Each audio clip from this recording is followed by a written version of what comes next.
எல்லாருக்கும் வணக்கம். Welcome to Mallika பத்நாத் வீட்டு சமையல். பண்டிகைகள் கிட்ட நெருங்கிட்டே வருது. நிறைய பண்டிகைகள் வருது. வெங்காயம் பூண்டு சேர்க்காம நம்ம வடை அது மாதிரி நிறைய பட்சணங்கள் பண்ணுறது பழக்கம் இருக்கு இல்லைங்களா? நான் இப்போ செஞ்சு காமிக்கிறது ஒரு ஆரிய வைஷ்யா ஸ்பெஷல். இதுக்கு புலுசு வடைன்னு சொல்லுவோம். புலுசு வடைனாக்கா, புலுசு அப்படிங்கனாக்கா புளி சேர்த்த ஒரு வடை. இதுக்கு என்னென்ன இன்க்ரீடியன்ஸ் தேவைன்னு சொல்கிறேன். இதுக்கு பக்கம் ரொம்ப ரொம்ப முக்கியங்க. நான் சொல்ல டிப்ஸ் எல்லாம் நோட் பண்ணிட்டீங்கன்னா எல்லாருக்குமே நல்லா வரும். இப்போ இதுக்கான இன்க்ரீடியன்ஸ் என்னன்னு சொல்லிட்டு பார்க்கலாம். 3/4 அழகு இட்லி அரிசி, 1/4 அழகு பச்சரிசி, ரெண்டையும் ஒன்றா சேர்த்து ஒரு கிண்ணத்தில் போட்டுட்டு கை பொறுக்கும் சூடு இருக்கிற தண்ணி ஊற்றணும். அதாவது லியூக் வார்ம்னு சொல்லுவோம். கையை தொட்டோன்னாக்க நம்மளுக்கு சுருக்குன்னு இருக்கணும். தண்ணி கொதி வரக்கூடாதுங்க. லியூக் வார்ம் வாட்டர்னு சொல்லுவாங்க. அந்த அளவுக்கு இளம் சூடான தண்ணியை ஊற்றி ஊற வச்சுக்கணும். இதை தனியாக ஊற வச்சுக்கோங்க. இப்போ அது ஒரு அழகு 2 சேர்ந்து இருந்ததுனாக்கா 1/4 அழகு துவரம் பருப்புங்க. இல்லைன்னா அதை விட இன்னும் கொஞ்சம் குறைச்சி கூட போடலாம். நம்ம ஒரு கைப்பிடி அளவுன்னு சொல்லுவாங்க. அந்த அளவுக்கு கைப்பிடி அளவு எடுத்துக்கிட்டிங்கனாக்கா 1/4 கப் வரும். இல்லைன்னா என்ன கொஞ்சம் குறைச்சி வரும். அதையும் தேவையான அளவு காரத்துக்கு தகுந்த மாதிரி 4 5 சிவப்பு மிளகாய் சேர்த்து தனியாக ஊற வச்சுக்கோங்க. இங்கே வச்சுருக்கேன் பாருங்கள். துவரம் பருப்பு, சிவப்பு மிளகாய் இந்த ரெண்டையும் தனியாக ஊற வச்சுக்கணும். கிட்டத்தட்ட நம்மளுக்கு 2 மணி நேரம் ஊறணுங்க. மினிமம் சொல்கிறேன். நான் அரிசி 2 மணி நேரம் ஊறணும். ஊறிய பிறகு இந்த தண்ணி முழுசும் வடிச்சுக்கோங்க.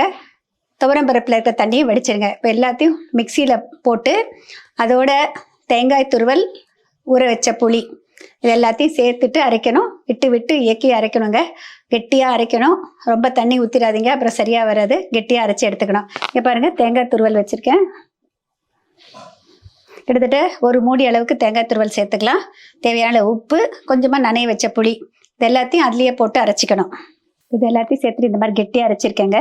இப்போ இதோட நனைய வச்சிருக்கிற கடலைப்பருப்பு,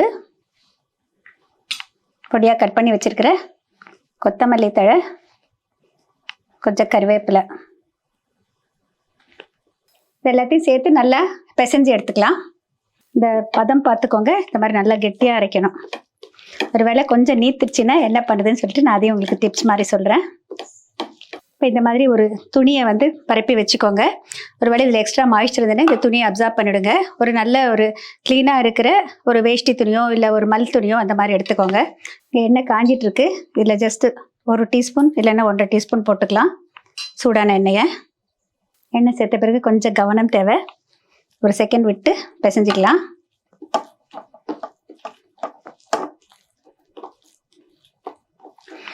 நீங்கள் இந்த பதம் பார்த்தீங்கன்னா கொஞ்சம் ஒரு வேளை நீத்துச்சுன்னா என்ன பண்ணலாம் அப்படின்னு சொல்லிட்டு சொல்கிறேங்க. இந்த மாதிரி ஒரு துணி லேயராக எடுத்துகிட்டு அதில் போட்டுட்டு கொஞ்சம் நேரம் எப்படி ப்ரெஸ் பண்ணிங்கனாக்க எக்ஸ்ட்ரா மாய்ஸ்சர் இந்த துணி இழுத்துரும். அப்புறம் வேறு ஃப்ரெஷ் துணி எடுத்துக்கோங்க. அப்படி இல்லைன்னா கொஞ்சம் பொட்டுக்கடலையை மாவு பண்ணிவிட்டு அதில் போட்டு பிசைச்சிட்டிங்கனாக்கா சரியாக வந்துடும். இப்போ இந்த எண்ணெய் காஞ்சிடுச்சு. இப்போ இதை எப்படி பண்ணுறதுன்னு சொல்கிறாங்க. இப்போ இதை கையில் எடுத்துட்டு இதில் தட்டணும். கொஞ்சம் தண்ணியை தொட்டுக்கலாம். நம்ம ரெகுலர் வடை இல்லாமல் இது இந்த மாதிரி தட்டணும்.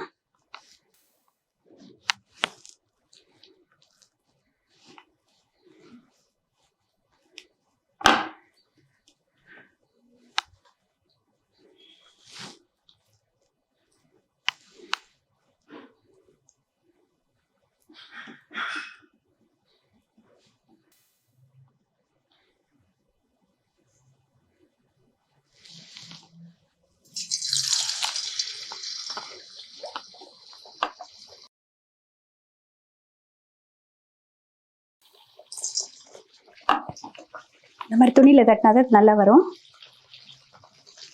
கவனம் தேவை.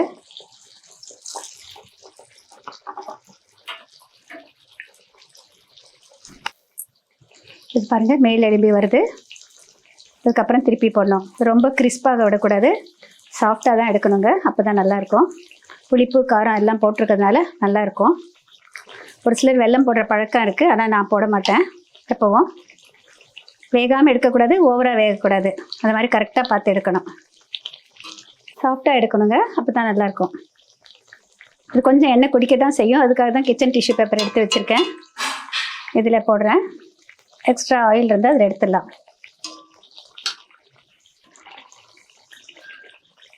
இதுக்கு ஓட்டை போடணுங்கிற அவசியம் இல்லை.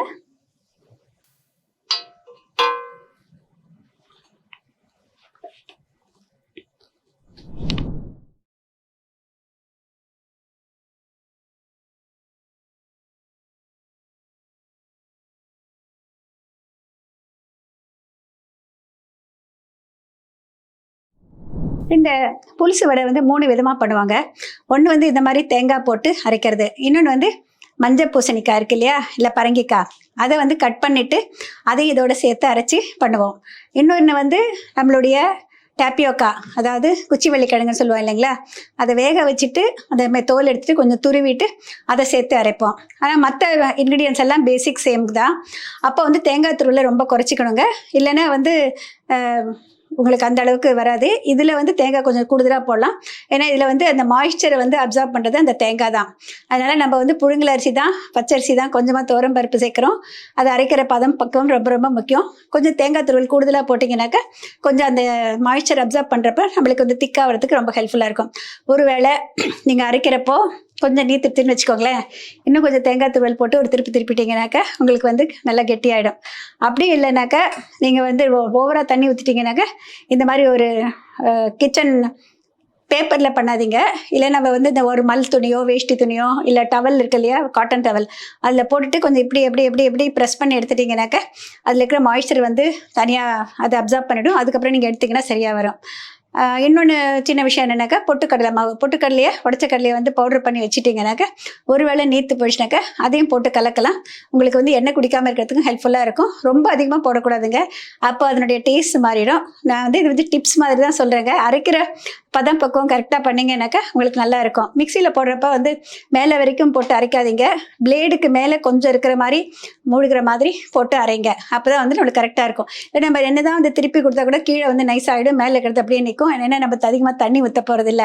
அதனால் இதை மிக்சியில் அரைச்சா கூட இந்த மாதிரி கவனமாக செஞ்சிங்கன்னா நல்லா வரும். கிரைண்டரில் அரைச்சா ஒன்றும் பிரச்சனையே இல்லைங்க. கிரைண்டரில் அரைக்கிறப்போ அதிக தண்ணி ஊற்றக்கூடாது, மதிய மதியில் கலந்து விட்டுட்டு அரைக்கணும். கரெக்டாக அரைக்கணுங்க, ரொம்ப நைஸாக எடுத்துடக்கூடாது, கொஞ்சம் கெட்டியாக அரைக்கணும், கொஞ்சம் கோர்ஸாக இருக்கணும். இந்த பதமெல்லாம் பார்த்து எடுத்திங்கனாக்க இந்த வடை வந்து ரொம்ப சக்ஸஸ்ஃபுல்லாக வரும். எல்லாருக்குமே ரொம்ப டேஸ்டியாகவும் இருக்கும். ஏன்னா இதில் புளிப்பு காரம் எல்லாமே நல்லா கூடுதலாக இருந்ததுனாக்க எல்லாருக்குமே ரொம்பவே பிடிக்கும். இந்த ஆரிய வைஷ்யா ஸ்பெஷல் வந்து இந்த வடை எல்லாருமே நீங்கள் இனிமேல் ட்ரை பண்ணலாம், ட்ரை பண்ணி பாருங்கள். இதே போல் உணவு மற்றும் ஊட்டச்சத்து பற்றிய பல விவரங்களை தெரிந்து கொள்ள மல்லிகா பத்ரிநாத் வீட்டு சமையலை சப்ஸ்கிரைப் பண்ணுங்கள். உங்களுக்கு புத்தகங்கள் வேண்டும்னா நாங்கள் அனுப்புகிறோம். ஸ்க்ரீனில் தெரிகிற முகவரி மற்றும் ஃபோன் நம்பருக்கு நீங்கள் தொடர்பு கொள்ளலாம்.